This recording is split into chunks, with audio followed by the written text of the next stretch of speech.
Já me canta bem graças a você. ዛሬ ላይ የራሷ ከተሞች፣ ሙዚቃና ልዩ የሆኑ ምግቦች ያሏትን ሙሉ ሀገር አስቡ። ነገር ግን ከ600 ዓመታት በፊት አንድም የሰው ልጅ አልነበረባትም። ከአብዛኛው የአፍሪካ ሀገራት በተለየ መልኩ በዚች ሀገር ምንም አይነት የመጀመሪያ ነዋሪዎች አልነበረባትም። ሀገሪቱ በ10 ዋና ዋና ደሴቶችና በ5 ትናንሽ ሰው የማይኖርባቸው ደሴቶች የተዋቀረች ናት። ከእነዚህ 10 ዋና ዋና ደሴቶች መካከል 9ኙ ላይ ሰው የሚኖሩባቸው ሲሆን ፖርቹጋላውያን አሳሾች በ1456 ዓ.ም ሲደርሱ ደሴቶቹ ሙሉ በሙሉ ባዶ ነበሩ። የወፎች የእጽዋትና የአንድ አጥቢ አዕዋፍ ዝርያ መኖሪያ የነበረች ሲሆን በጊዜው ብቸኛው በደሴቷ ላይ የነበረው አጥቢ እንስሳ ዝርያ ደግሞ ረጅም ጆሮ ያለው የሌሊት ወፍ ብቻ ነበር። በዚች ሀገር ባህል በአካባቢው ላለ ማንኛውም ሰው ምግቦን ሳይጋብዙ በሕዝብ ፊት መብላት እጅግ አስነዋሪና ያልተገራ ባህሪ ተደርጎ ይቆጠራል። ሞራቤዛ የሚባል ታዋቂ የላቀ የእንግዳ አቀባበል ፍልስፍናም አላቸው።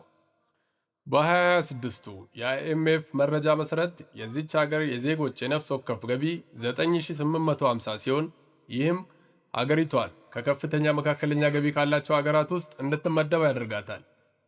ከሌሎች የአፍሪካ ሀገራት ጋር ስትነጻጸር 14ተኛ ከፍተኛ የነፍስ ወከፍ ገቢ ያላት ሀገር ናት።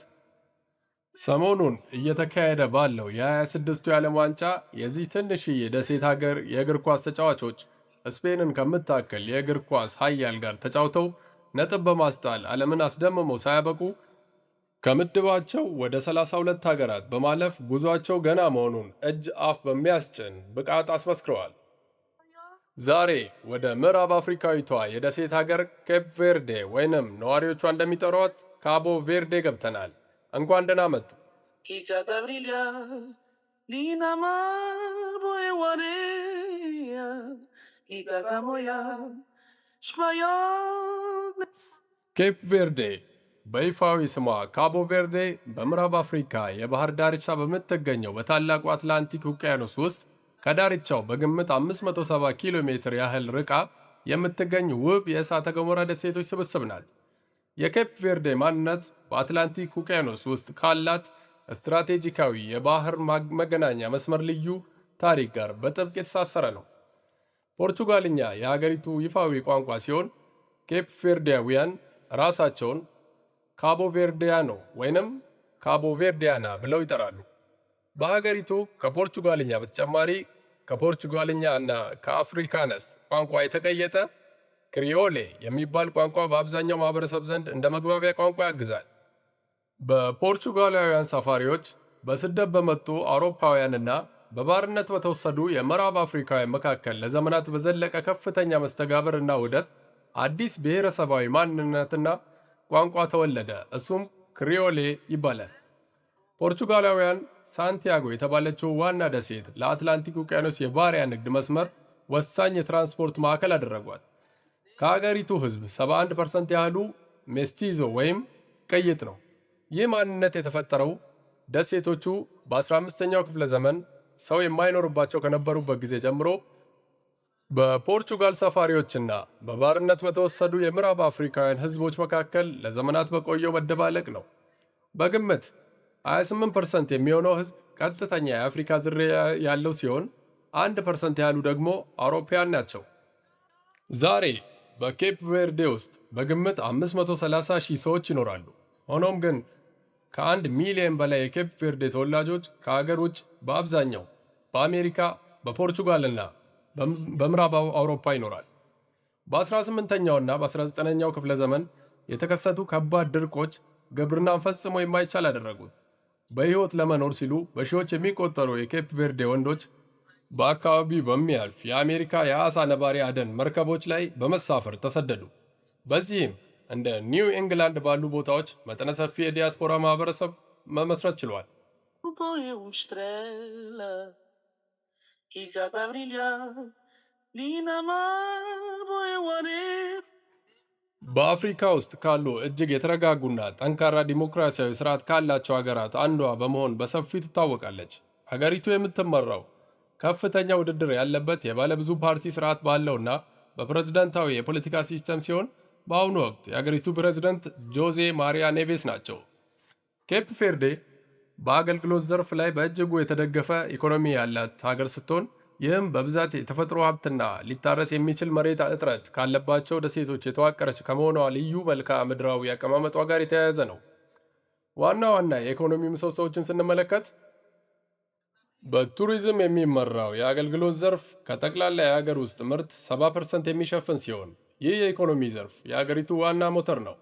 በሀገሪቱ ዲያስፖራ ዜጎች ወደ ሀገር ቤት የሚላከው ገንዘብ ለኢኮኖሚ መረጋጋት ትልቅ ምሰሶ ሲሆን የሀገሪቱን ብሔራዊ ገቢ ከ15% በላይ ይሸፍናል። ኢንዱስትሪ፣ ማኑፋክቸሪንግ፣ የዓሳ ሀብትና ግብርና በድምሩ 15% ይሸፍናሉ። cheio de amor. É morna tem coladeira, deve ser cheio de amor. Nem batu, nem funana. የኬፕ ቬርዴ የሃይማኖት ገጽታን ስንመለከት የቅኝ ግዛት ታሪኳ ቀጥተኛ ነጸብራቅ ነው። ከህዝቡ 80% የሚሆነው የሮማ ካቶሊክ እምነት ተከታይ ሲሆን የካቶሊክ ቤተ ክርስቲያን ከ15ኛው ክፍለ ዘመን ጀምሮ የደሴቶቹን ባህል፣ ወግና ማህበራዊ መዋቅር በመቅረጽ ረገድ ማዕከላዊ ሚና ትጫወታለች። የሌሎቹ እምነቶች ስርጭትም እንደሚከተለው ነው። ፕሮቴስታንትና ወንጌላውያን 10%፣ ሃይማኖት የሌላቸው 7%፣ እስልምና 2% ተብሎ ይገመታል። የሀገሪቱ ዋና ከተማ ፕሪያ ትባላለች። ኬፕ ቬርዴ ካሏት ደሴቶች በመጠን ትልቁ በሆነው በሳንቲያጎ ደሴት ደቡባዊ የባህር ዳርቻ ላይ የምትገኘው ፕራያ የሀገሪቱ የኢኮኖሚ የፖለቲካና የባህል እምብርት ናት።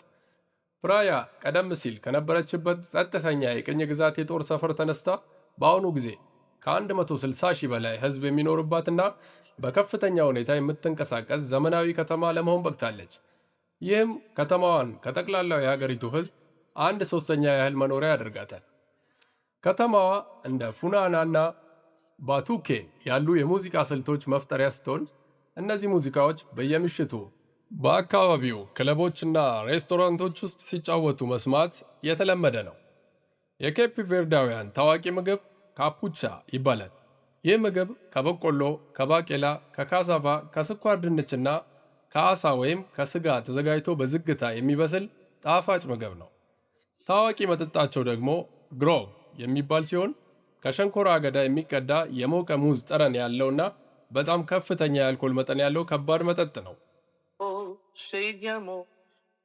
É morna tem coladeira, deve ser cheio de amor. Nem batu, nem funana. በየጥቂት አስርተ ዓመታት ውስጥ በተደጋጋሚ በሚፈነዳ ንቁ የእሳተ ገሞራ አቅራቢያ ቤትዎን ይገነባሉ፣ የወይን እርሻ ይተክላሉ፣ ልጆችዎንስ ያሳድጋሉ። በፎቅ ደሴት ላይ ፒኮ ዲ ፎጎ የተባለ ግዙፍና ንቁ እሳተ ገሞራ ይገኛል።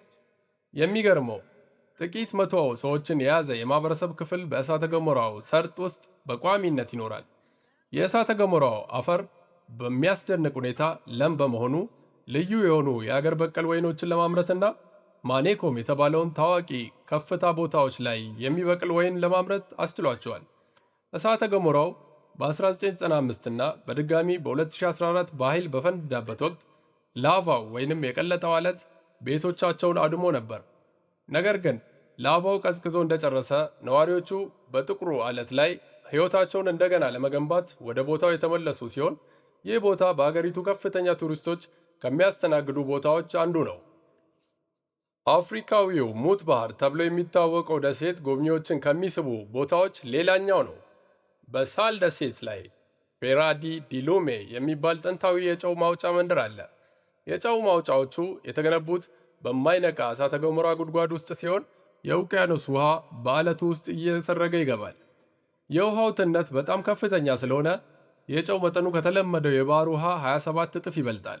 ልክ እንደ ሙት ባህር ሁሉ ጎብኚዎች በደማቅ ሮዝ እና ነጭ ውሃ ላይ ያለምንም ጥረት ተንጋለው መዋኘት ይችላሉ። Eva po, cheio de amor.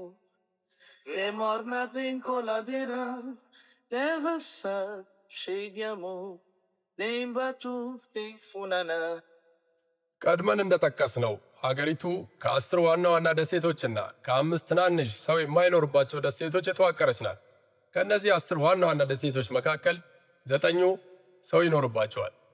ደሴቶቹ በየአካባቢው በሚነፍስ ኃይለኛ ንፋስ መነሻነት በጂኦግራፊያዊ አቀማመጣቸው በሁለት ክፍል የተለዩ ናቸው። ባርላቬንቶ ወይንም ንፋስ አዘል ደሴቶች። እነዚህ ደሴቶች በሰሜናዊው ስብስብ ውስጥ የሚገኙ ሲሆን የአትላንቲክን ከፍተኛ ንፋስ በቀጥታ የሚጋፈጡ ናቸው። አንዳንዶቹ አስደናቂ ተራራማ መልክዓ ምድር ቢኖራቸውም በአብዛኛው ግን ደረቅና አሸዋማ መሆን ዝንባሌ አላቸው። ሳንቶ ኢንታኦ በግዙፍ ወጣ ገባ ተራሮችና ጥልቅ በሆኑ ለምለም አረንጓዴ ሸለቆዎች ይታወቃል። ሳኦ ሺቬንቶ የሀገሪቱ የባህል እምብርት ሲሆን በሙዚቃዋና በደመቀችው ማንዴሎ የተሰኘች የወደብ ከተማዋ ዝነኛ ናት። ሳንታ ሉዚያ ሰው የማይኖርባት ብቸኛዋ ደሴት ስትሆን የተጠበቀ የተፈጥሮ መካነ አራዊትም አላት። ሳኦ ኒኮላው ባህላዊ ግብርናና በተራራማ የእግር ጉዞ መንገዶች የተሞላች ጸጥተኛ ደሴት ናት። ሳል በነጭ አሸዋማ የባህር ዳርቻዎቿና በጨው ክምችት ሜዳዎቿ የምትታወቀው ዋና የቱሪስት መስህብ ናት። ቦአቪስታ በሰፊና ሳሐራን በሚመስሉ የአሸዋ ክምር ኮረብታዎቿና ውብ በሆኑ የባህር ዳርቻዎቿ ትታወቃለች።